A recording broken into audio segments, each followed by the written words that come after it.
right, what's good, everybody? Today is Tuesday, April 30th, 2025. It's Luther Wilson III on another video series.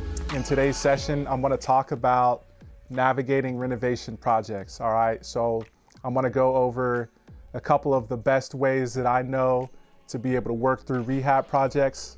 I'm going to talk about mindset and expectations when you're doing rehab projects. And I'm going to talk about some other things as well. So appreciate you tuning in.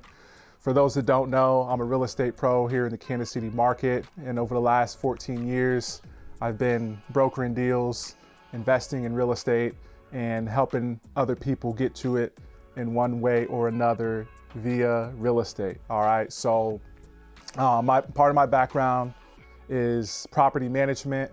And I've worked closely with a number of investors over the years, and I've been able to help several of them coordinate and work through renovation projects, resales, refis, you name it.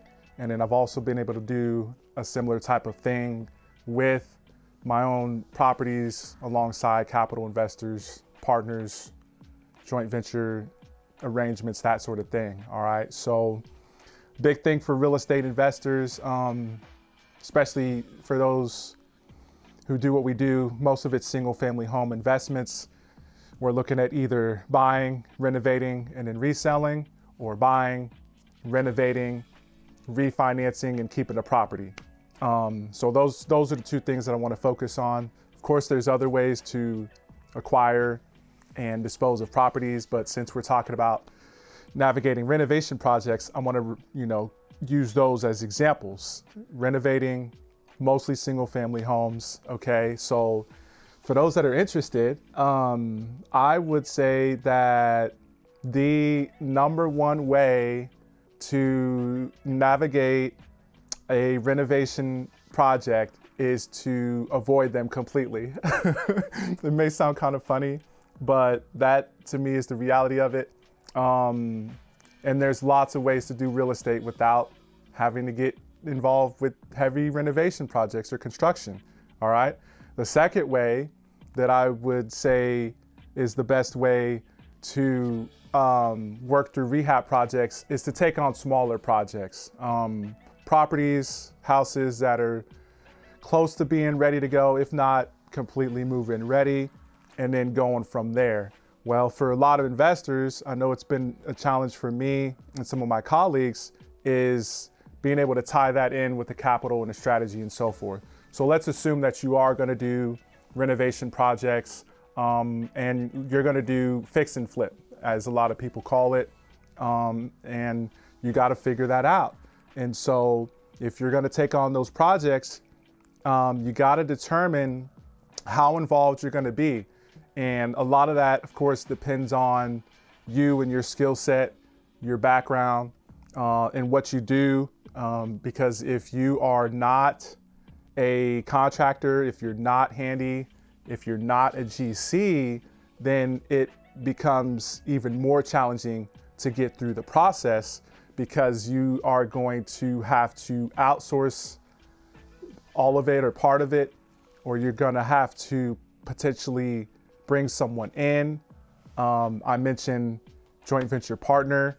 That's been clutch for us. That's another way to do it. Okay. So when you are, I got some notes, of course.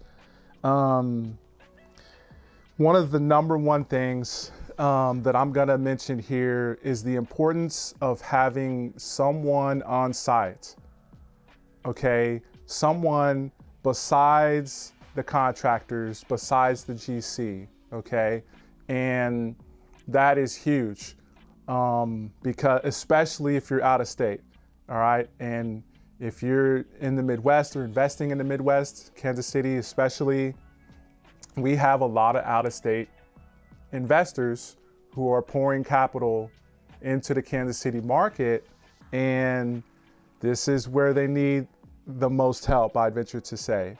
Besides renovation projects, it's the property management, which is a whole other story, but we're going to focus on renovation projects. So for those out-of-state investors, or perhaps you might be a practitioner or an agent that works with out-of-state investors, this will be helpful for you as well. Someone needs to be on site every single week, okay? So for us, when we're going through a renovation project, I'm going to be popping in at least once or twice a week from start to finish. Sometimes I will let the contractor or the crew leader know, and in other times I'm not gonna let them know, okay? Because with these renovation projects, you're talking a relatively large amount of capital that's being deployed or spent. And not only that, you're talking about a crew of individuals, okay? So even if you have a GC or a crew leader, it's gonna be helpful to have someone manage them or help oversee them, especially if you're out of state. And if you're an agent and you're in state and you're working with an out-of-state investor, that could be you, okay? So you could help broker the deal, and then you can help oversee the renovation as well. Having someone on site, right, that alone, who's popping in at least once a week, that alone is gonna be helpful. You don't necessarily have to get pictures every single time, but you need to definitely have someone, you or someone, go in there and verify what's happening, all right? Because it's business, it's human nature, and this is going to lead into my next point too, and it's just the whole dynamic, right? The people that you're hiring may not necessarily have a vested interest in seeing that you save money on the project, okay? And so another key part, okay, this leads me to my next point, is ownership management. One of my mentors who's been investing in real estate, mostly single family homes, for over 40 years, he is a huge proponent of ownership management, okay? However that looks, however you could structure it. And it goes back to the collaborations, the joint venture partnerships. That is huge. Without question, the projects that have gone the best for me are ones that I own. Go figure.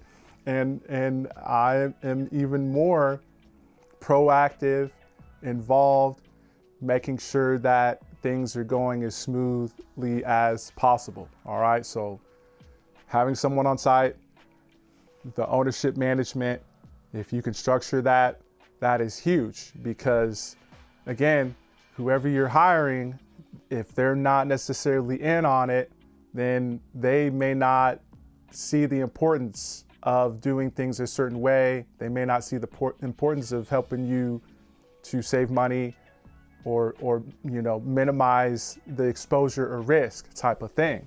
All right. So besides that, the mindset and expectations around renovation projects in general is huge. Okay, so I feel very fortunate because I grew up in the real estate industry.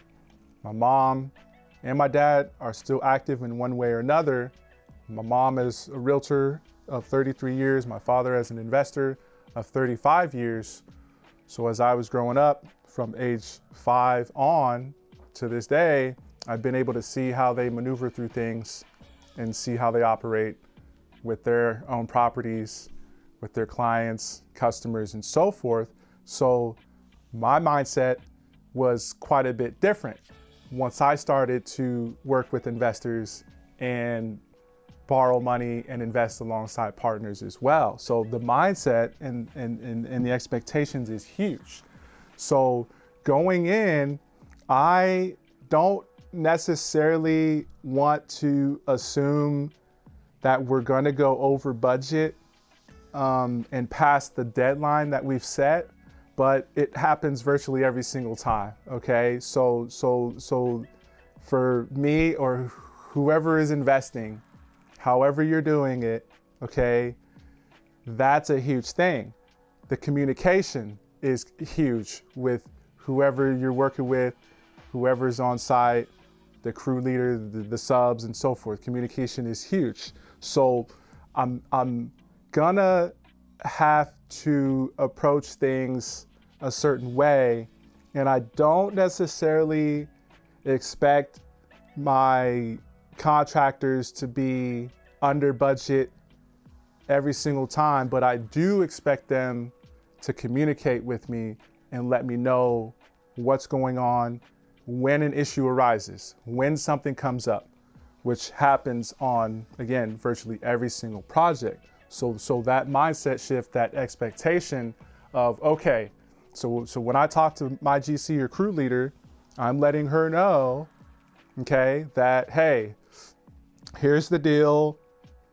Here's, my initial scope of work, because I usually do the first one, and, I can coordinate with them to do the next one. I understand that things are going to come up. There's problems are going to arise.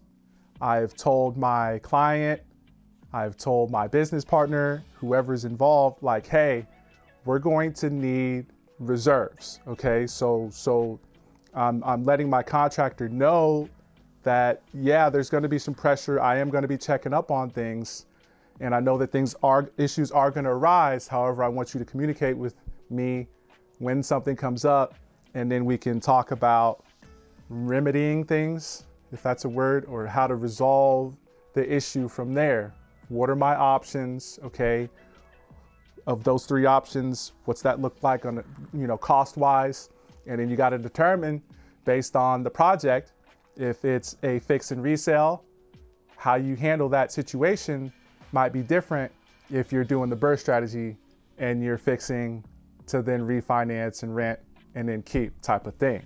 So that, is part of the mindset and expectations, depending on, and if you've seen some of my past videos, I talk about capital, strategy, and operations. So depending on those three things, along with, the type of project that you're doing, location, condition, so forth, help you determine how you can then get through that process more efficiently. All right. So in general, having patience, good communication skills, someone on site being proactive every single week, and then the mindset, the expectations, and just having a general understanding of human nature and construction and real property, knowing that something will come up, okay?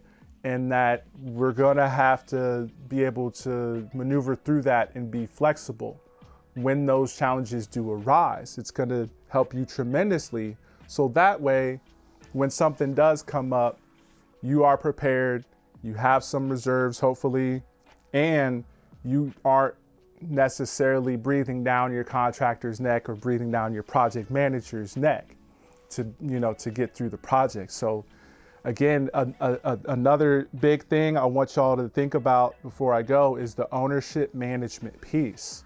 Okay. A lot of times investors are concerned about the bottom line, of course, because we are in business and the goal is to create profits, right? And we're concerned about splitting the pie somehow, and we may not necessarily be thinking about the amount of time and energy that goes into the process.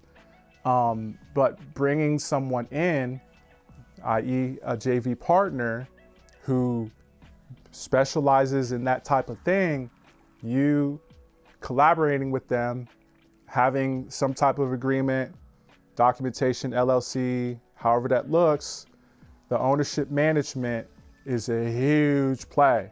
All right. So again, it's Luther Wilson III, Upside Property Services. We're here in the Kansas City market making it happen. And I'm open to consultations, strategy sessions, and joint venture partnerships for those investors who are looking to place capital. Okay, there are opportunities not only for renovation, resale projects, but the buy and hold, the burst strategy, renovate, refinance, and keep, but also back to what I said at the very beginning, if you are able and willing to place capital and avoid having to do renovation projects completely, that right there is amazing too. So there's private lending, private capital opportunities, and then, you know, refer back to my past videos. I get into creative financing, seller financing, and that sort of thing as well. So again, appreciate you tuning in. Feel free to reach out if you have questions or concerns, and that's it for today. Have a blessed day. All right, peace.